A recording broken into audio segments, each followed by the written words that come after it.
ইরানের দক্ষিণাঞ্চলের মিনাব শহরে একটি বালিকা বিদ্যালয়ে ইসরায়েলি হামলায় নিহত শিক্ষার্থীর সংখ্যা বেড়ে দাঁড়িয়েছে ৮৬ জনে। আহত হয়েছেন আরও ৬৩ জন।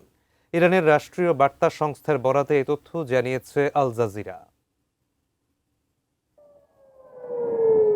শনিবার সকালে ইরানে বিভিন্ন শহরে হামলা চালায় যুক্তরাষ্ট্র ও ইসরায়েলের যৌথ সামরিক বাহিনী।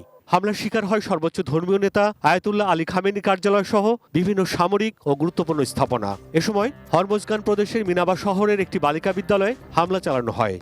আমি বুঝি নির্মাণের শিল্প, সালাম স্টিল বোঝে ডিউরেবিলিটি। সালাম স্টিল, মোস্ট ডিউরেবল স্টিল। প্রাদেশিক এক কর্মকর্তার বরাত দিয়ে ইরানের রাষ্ট্রীয় সংবাদ মাধ্যম IRIB জানায়, শনিবার দিনের শুরুর দিকে চালানো হামলার সময় স্কুলটিতে আঘাত হানা হয়।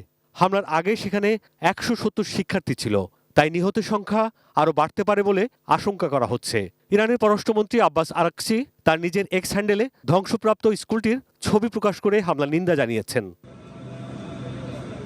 এর আগেও হামাসকে নির্মূলের নামে ইসরায়েলি হামলায় ফিলিস্তিনের গাজায় স্কুল ও হাসপাতালে শিশু এবং নারীদের লক্ষ্য করে হত্যার মতো জঘন্য ঘটনা ঘটেছে। এই হামলাকে ইরানের পরবর্তী প্রজন্ম ধ্বংসের পরিকল্পনা হিসেবে দেখছেন বিশ্লেষকরা। এদিকে যুক্তরাষ্ট্র ও ইসরায়েল বলেছে, ইরানের শাসন ব্যবস্থা থেকে বর্তমান হুমকি দূর করতেই এই পদক্ষেপ। ইসরায়েলের প্রধানমন্ত্রী বেনিয়ামিন নেতানিয়াহু এবং যুক্তরাষ্ট্রের প্রেসিডেন্ট ডোনাল্ড ট্রাম্প আলাদা ভিডিও বার্তা প্রকাশ করেন। এসব বার্তায় তেহরানের সরকার পরিবর্তন প্রচেষ্টায় সমর্থনের ইঙ্গিতও পাওয়া যায়।